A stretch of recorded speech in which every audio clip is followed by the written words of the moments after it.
अस्सलाम वालेकुम। Welcome back to the another new video. आज की इस वीडियो में हम बात करेंगे फंडल पोस्टीरियर प्लेसेंटा क्या नॉर्मल है इसके बारे में।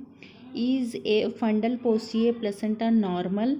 तो आज जानेंगे पूरा डिटेल में। बने रहिए वीडियो में, एंड तक जानकारी अच्छी देने की कोशिश करूँगी। ये मेरा पर्सनल एक्सपीरियंस भी रह चुका है फंडल पोस्टीरियर का।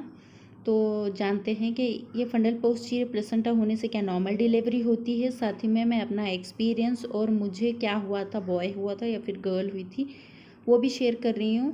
साथ ही में मैं अपनी जो पर्सनल एक्सपीरियंस की जर्नी भी शेयर कर रही हूँ और रिपोर्ट भी मैं इसी वीडियो में बीच में अटैच कर दूँगी ताकि आप लोगों को विद प्रूफ सबूत भी मिल सकें। तो चलिए आगे बढ़ते हैं, जानते हैं आंसर को।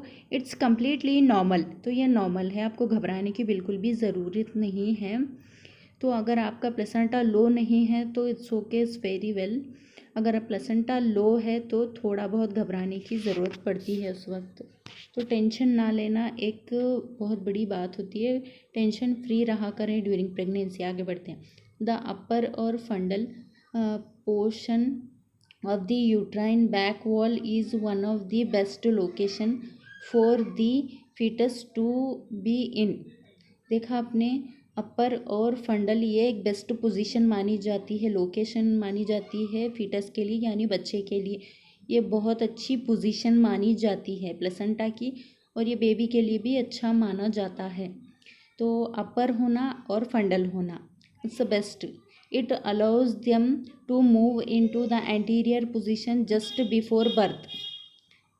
It allows to them move into the anterior position before birth। कहते हैं बर्थ से पहले ही ये अपनी पोजीशन चेंज कर लेना। इससे अगर एंटीरियर हो जाता है तो बेस्ट माना जाता है।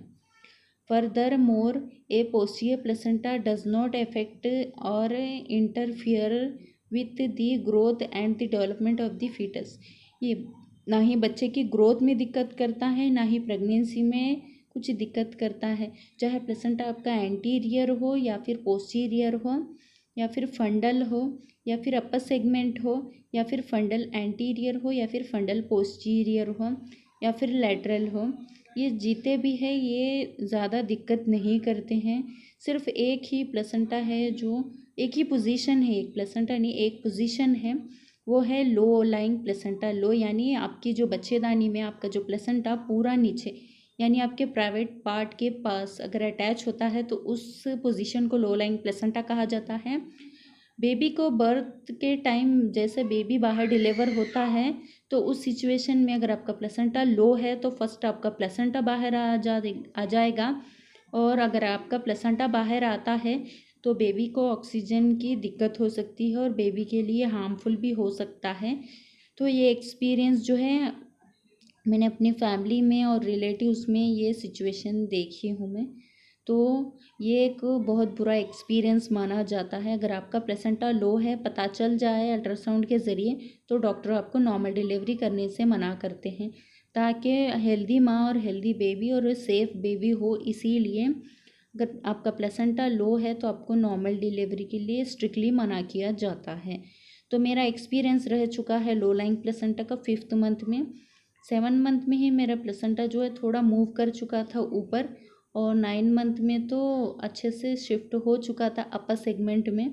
तो इसी वजह से मेरी जो नॉर्मल डिलीवरी हुई थी फंडल पोस्टीरियर प्लेसेंटा के साथ, मुझे नॉर्मल डिलीवरी हुई थी and I deliver a baby girl. She is very well, and thank you for watching. Stay safe.